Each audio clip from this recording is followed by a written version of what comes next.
Hi guys, welcome to App Guru. In this video, I will show you how to remove all friends on Facebook at once. First, open the Facebook application in your mobile device. Now tap on three horizontal lines on your top right. Now go to Find Friends. From here, tap on your friends.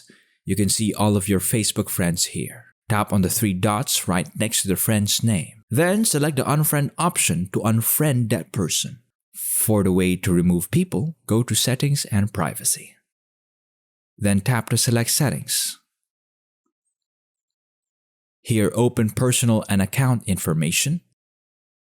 Now go to Account Ownership and Control. From here, you can deactivate or delete your account. This will remove all of your friends and you can have a new account. That's all for today. Thank you for watching this tutorial. Like the video for more tutorials like this.